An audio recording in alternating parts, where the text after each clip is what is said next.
आलस्य को त्यागने के लिए आपको कर्म में जूझना ही पड़ेगा, आपको कर्म मार्ग पर चलना ही पड़ेगा, वरना आपका मानस आलस्य से घिर जाएगा।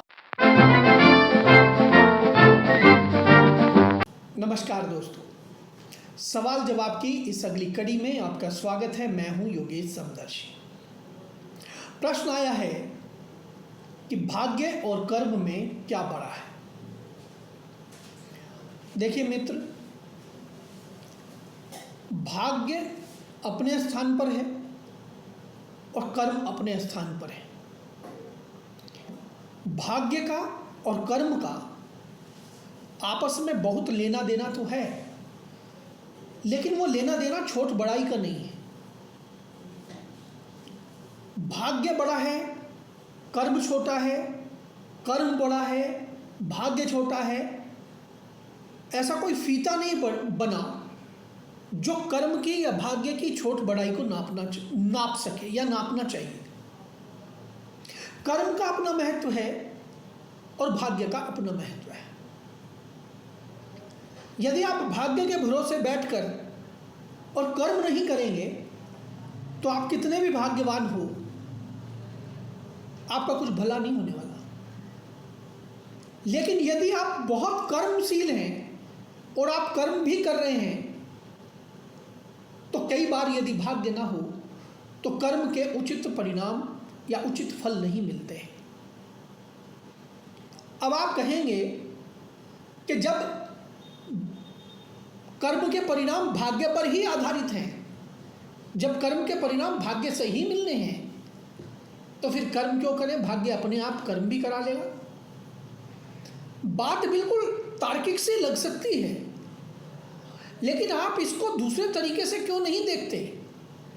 जब आप ये देखते हैं कि मेरे भाग्य में यदि कर्म लिखा होगा तो मुझसे कर्म करा ही लेगा, तो आप ये समझिए कि जो कर्म अभी तत्काल आपके सामने उपस्थित हुआ है, क्या वो आपके भाग्य का परिणाम नहीं है?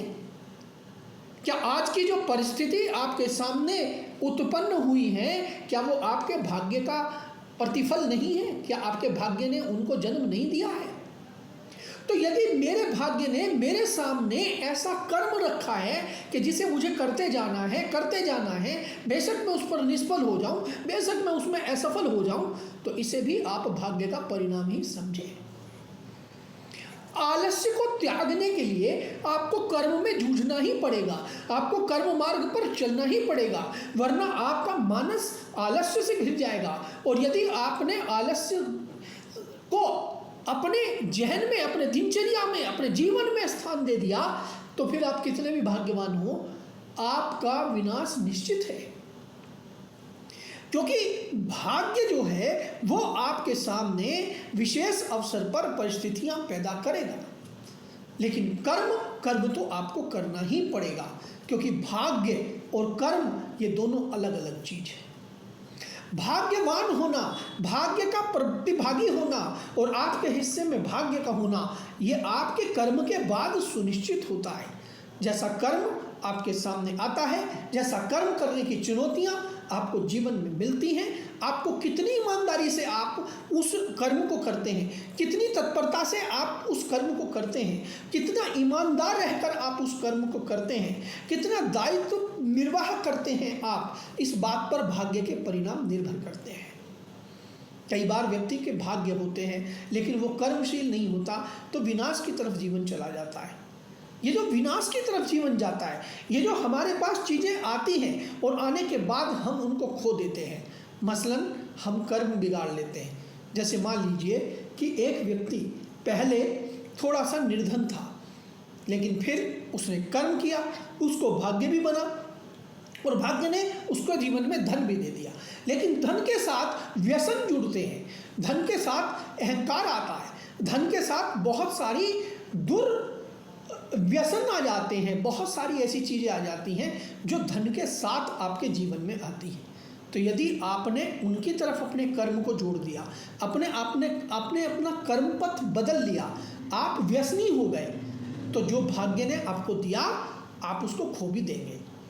यदि आपके पास थोड़ा सा कर्म फल से मिल गया और आप अहंकारी हो गए, अपने से बड़ों का तिरस्कार करने लगे, अपने से बुजुर्गों का आप सम्मान करना भूल गए, आप गुरुजनों का सम्मान नहीं कर रहे, माता पिता का सम्मान नहीं कर रहे, तो यही भाग्य आपको दुर्भाग्य के दर्शन कराएगा, यही भाग्य आपको दुर्भाग्य की खाई में ले जाएगा।